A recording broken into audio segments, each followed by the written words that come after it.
our leadership here at the Chamber. Rich Patotsky, excuse me, hold on a second, I have to mute that, sorry.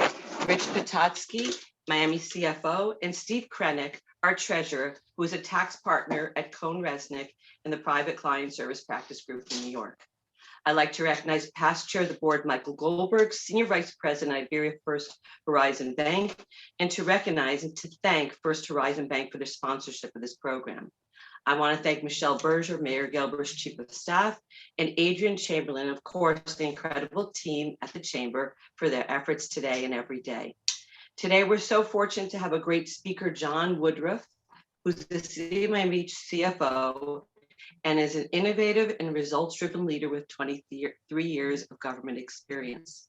We're so looking forward to hearing from him today, and his topic is the proposed budget for the 2022 fiscal year. Good morning, John. Welcome. Good morning. It's always great to have you at the Chamber. Happy to be here. I think what I'll do is I'll just give some opening kind of remarks about the budget and then be happy to take some Q&A from the group if that sounds good. So we have good news. The good news That sounds amazing. Yeah, okay, great. We're really happy over here because we were able to successfully balance the budget without really having to make any public-facing reductions. The millage rate stays the same. We've maintained our reserves, which is kind of a minor miracle, and we've even invested in some public safety enhancements. So I'm going to spend a little time talking about those, but the main reason we were able to accomplish this really was because of the federal action. When we got the CARES Act funding of $38 million in the 2020 budget, that was a game changer. That totally changed everything. I remember thinking, oh my God, we're gonna need like a bailout. And I couldn't remember, I'm a history major before I got an MBA. I can't remember cities or counties getting a federal bailout ever. So that was huge. You know, nobody really knew that something like that was gonna happen. And then when Biden came in, he took some action. The American Rescue Act, we're supposed to get 22 million, and that should help us next year with any loss of revenue while we're still kind of transitioning back up to normal. So that was big. So we couldn't really be happier about that. It's, you know, public safety has been the huge priority here, and of course, it's a huge priority right when you don't really have the resources to do something about it. You know, it's not like we can just go out and in our budget right now, still being impacted by COVID and just go hire, you know, 30 more cops, something like that, right? So what we've had to do is get fairly innovative, because what we do have is one-time funding. We kind of have this, you know, the CARES Act money and the American Rescue Act money and our own strong reserves that we built up. We actually have the highest reserves of, you know, the city's ever had really in the last 2 or 3 years. So what we did was we decided to enhance staffing of 17 more police officers on a one-time basis. In other words, we're hoping to grow into being able to afford them, but for a 3-year period, we'll use this one-time money. And then, hey, if we can't afford it 3 years from now, we'll attrit down. But that's 17 new folks on the street that we're trying to get there as quickly as possible. So we have a really strong recruitment plan in place. And one of the things we're doing is we're implementing a signing bonus for the first time ever. We haven't really had a signing bonus for cops. It's pretty normal in other cities when they have trouble recruiting them. But here we haven't had too much trouble in the past. But right now we're trying to bring on not just the 17 new ones, but then we have attrition. There's a lot of folks who, if they can retire, they're retiring. They're not having fun being a police officer these days. And some other people are just resigning, like they just don't want to do it anymore. So we really need to hire 30 cops as quickly as possible. And so the signing bonus is something innovative we're putting in place to try and make that happen ASAP. In the meantime, we've done some temporary staffing. We brought in school board cops, 25 cops every weekend through August 21st. Once school starts, they kind of need to go back and focus on their normal jobs. But for now, we have some enhanced coverage. And so that's big. Also, you may know that Miami Beach was one of the first cities to put cops in schools after the Marjorie Stoneman Douglas, high school incident. And so there was actually an act that was passed by the state of Florida requiring armed officers to be present in each school in 2018, but it was never funded. So now it's fully funded. And so now we're able to repurpose 7 cops that we had working in the schools to other policing duties, but we're maintaining 3 of them as liaisons to keep the strong relationships and so on that we built over the last year or two. So if you're keeping track, 17 new cops plus 7 being repurposed right there, that's 24.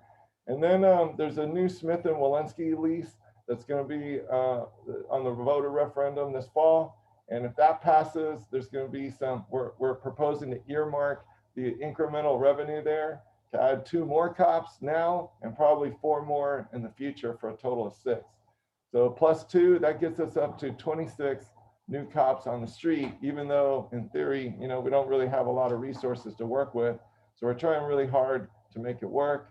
The budget also includes a new beach re-entry program.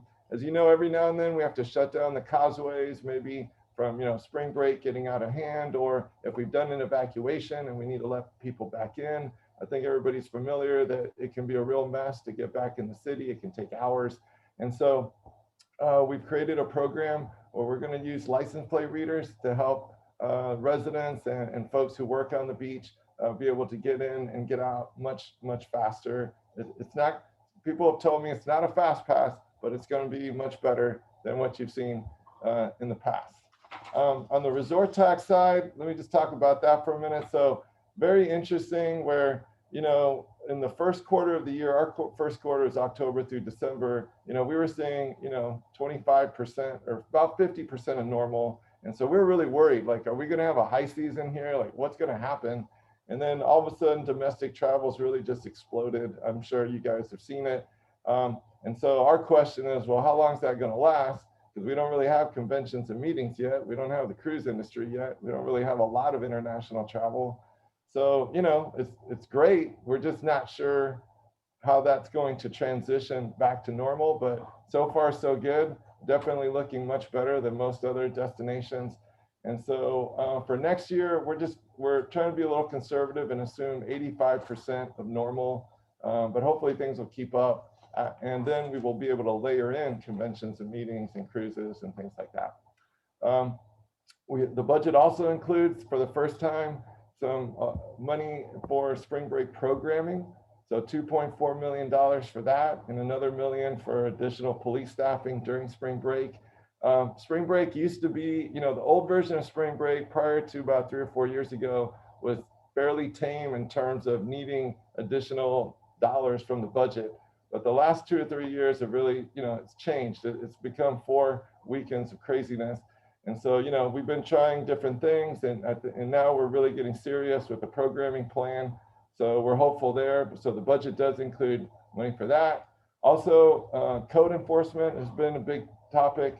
So we're adding 6 positions in the Art Deco and Cultural District, dedicated positions just for that area. And then we're talking about 3 more for proactive short-term rental enforcement, because part of the idea there is, if you look at this holistically, some of the issues we're seeing in the entertainment district could be from kind of out of control Airbnb type folks and things like that, right? So hopefully some more proactive STR enforcement will help out. We've also got 2 new lifeguard stands at 55th and 62nd Street. There's been some incidents there, so we're trying to increase the coverage. So those are just some high level, especially public safety. That's like, whatever money we do have, that's really where, our focus is. So maybe with that, I could just kind of open it up and just see any questions. So John, let me just ask you before I turn over to Rich and Steve, is there any look at terms of adding people to the building department, change in terms of inspectors for the entire city? Yes, so obviously there's been a lot of workload that's come out of that area recently. And so we already have some contracts in place where we can augment staffing fairly quickly there. But we did get a new contract with a structural engineering firm to kind of help out with that. My understanding is building department feels that that big ball of work will kind of unwind over the next few months. And then probably next year, they're not anticipating a large impact. So that's why I didn't really mention that as something in next year's budget. But it did kind of pop up this year, of course. And so, you know, a lot of the work and energy is really on the condo association side. Ours is more review, regulate. So it's not like it's a ton of work on our side, but I think what we're definitely going to do is be all over it, right? And make sure that we're on them, and that if progress is not being made, that we're taking swift action, that kind of thing. So I guess, you know, we'll see if there's really any real impact on the budget, but building, by the way, has its own dedicated funds. The permit revenue and everything kind of goes into a separate bucket that's just for them. And so it shouldn't have a negative impact on the budget, even if they need, you know, a few more positions to help there. Okay, thank you. Now I call on Rich Petotsky, Miami CFO. Rich? Morning, John. Quick question for you. I know next year there's a projected shortfall in the budget of about $6 million. There's some discussion about using permanent funds to kind of fill half the gap of about $3 million. And from what I read, that you were planning on having the real estate tax make up the difference, and you're planning on having I guess there was an increase in real estate prices. Given the situation with the condo and the potential to have that negatively impact prices on condos, are you worried that there's going to be an issue there with the projection? Okay, well, let me start first with, I think, your first part of your statement. So we had two budget gaps that we were looking at. So we kind of have been splitting up the COVID related gap. In other words, you know, at some point, COVID has been having an impact on our revenues. At some point, that should recover quickly, like resort taxes, for example. And so we treat that differently. We're saying, okay, I'm not going to lay off 10 people or 20 people and save, you know, and cut public facing services to pay for something that's going to go away pretty quickly, right? And then now what we're going to do, we're going to add them right back. That didn't make sense. So from that standpoint, we're using kind of some of that federal money to sort of help us bridge until we get to a better place. So that's what I'd call the COVID gap. The non-COVID gap is the part that I really worry about, because that's what you're structurally, you know, your budget, you're structurally trying, you know, are you structured? Are you unstructured? What's happening here? Are you unbalanced? And so we were 6.2 million short when we got the updated July 1st certified values. The math associated with that, in other words, we went up a little bit from the June numbers. So that $6.2 million gap turned into 3.9. So once we got to 3.9, we went back through, combed through all of our revenues, and we, you know, it's been dramatically different from this first quarter to the second quarter. So we went through the first couple of months of the third quarter and realized, you know what, we could be a little less conservative here. Things are recovering faster. So when we refined the revenues, we added 1.8 million. So that cut in, that's almost half of that $3.9 million gap. Then we went through our cost drivers in our budget. Like most companies or organizations, medical and health is a big cost, right? And so we always start with our long-term assumption of 10%. We scrubbed it down and we felt like we could do 5 this year and be okay. So that saved $1 million. And then on the millage rate, we have a GeoBond debt service millage rate, and we have like the normal millage rate. And the GeoBond debt service millage rate actually went down this year, which almost never happens. Usually it's the same or goes up. But when we refunded GeoBonds a couple of years ago and issued the first tranche of the new GeoBonds, the debt service schedule looks a little funny in that it actually goes down for a couple of years. So because that went down, we could raise the normal millage rate a little, but still overall be even, and that picked up 1.2 million. So in other words, those three things, we did not, in other words, build a bridge to next year with an expectation of, oh, okay, we're a couple of million short and we'll grow into it. We had talked about doing that if we needed to do that potentially, but we're not doing that. So that's really kind of the good news, is we were able to balance without having to do that. So whatever happens next year should be good. Real estate wise, what I'm seeing is that, you know, this past year, the existing property value trend went down minus 0.2%. So basically flat, or just slightly under. That's been the continuation of a trend for the last 6 years. It's been going down, down, down, down, down. And now I think we've reached an inflection point where it's going to jump up. I think everybody anecdotally knows that last about, 6 to 9 months have been super strong, especially for residential. And so we've run some charts to see what that looks like. And sure enough, we process lien statements here on the beach. So my office actually does that. So we know that there's a ton of real estate activity. It's almost twice as much as normal because title companies run lien searches to make sure that titles are clear. But what we didn't know is, okay, are they selling higher? And so we were able to find some charts where we saw that not only or do we have a lot of real estate activity, but the sales prices are dramatically higher and the inventory is getting lower and lower. So that usually helps pricing too. So all of that great news, obviously, when we had the condo collapse, that was a cause for concern. My hope is that, once all these building departments have aggressively gone through, the inventory of 30, 40-year certifications that are out there, that they'll identify the problem buildings and we'll sit on them until those problem buildings get on it, that we can rebuild, rebuild the credibility there, and I think in confidence, and I think they'll bounce back. I just don't know how long this strong real estate trend will last. I don't think anybody really knows, but it's a safe bet that for next year's budget, we're definitely going to look good because next year's budget is built on what is happening in 2021. So the budget that I was just describing to you was built on what happened in 2020. And we all know 2020 was a pretty bad year in the real estate market, especially for commercial properties. Does that help? Thank you. Steve? Yeah, hi, John. Maybe you could touch on a couple of, I think they're separate funds, but I know parking about 6 months ago, we made some changes to it, but there was some evaluation period about a year where there was going to be some additional changes potentially. So if you could maybe touch upon how that's reflected in the budget, and then also the convention center, if you could touch on that a little bit, and also when I know there's some litigation, and last year there was a large budget amendment to pay legal fees. Do we have any additional legal fees that are budgeted for this year that are substantial related to that? Okay, let me start with the convention center. So the convention center used to have a $13.7 million reserve in it. And then in 2020, we had to burn about 5 million of that. It kind of took us down to 8 million. And then in 2021, we really have had almost no events, if you think about it. So that 8 million is now about 1.4 million by the end of September. And then, but thankfully, we're now at an inflection point there where next year it looks like we can add about 1.9 million.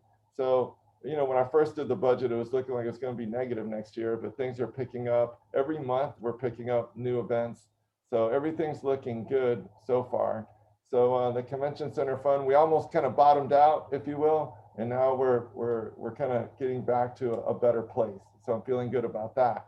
The litigation, that's really a legal matter. I'm not aware that we need any more money for litigation. I think the point of the budget amendment you were talking about was to have a war chest there to deal with whatever needs to happen. I think there's significant things are happening here in August and September. So more than likely, you'll be hearing something in the next couple of months. That's the most I know about that.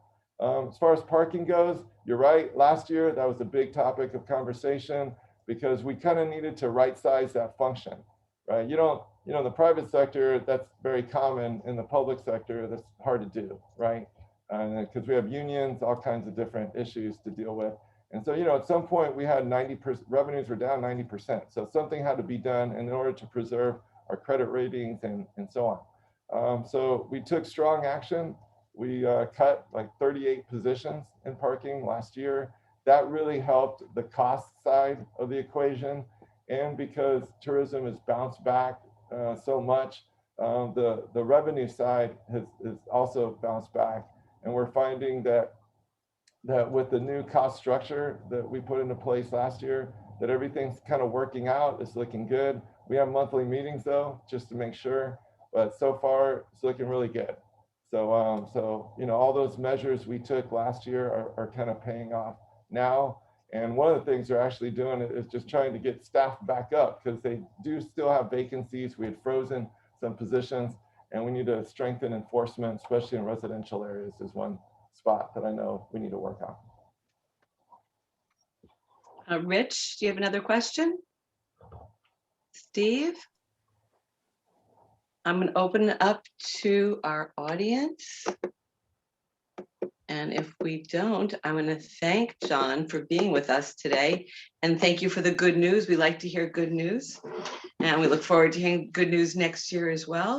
And upcoming events, we are looking forward to our annual gala, our 98th, celebrating our centennial. John, you'll be happy to hear this, at the Miami Beach Convention Center. A live event. We're all excited. Make your tables, get your reservations. We have amazing honorees.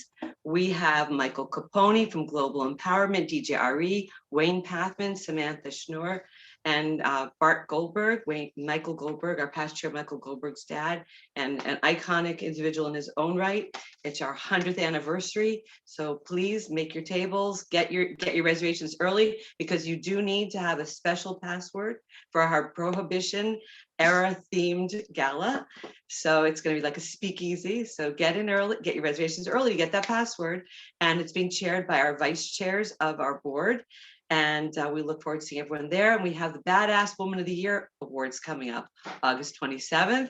Dan, yay, thank you so much. And thank you for your leadership on that. We have an incredible group of women who have been nominated. Dan, correct me if I'm wrong, but we have, I think, 80 nominees.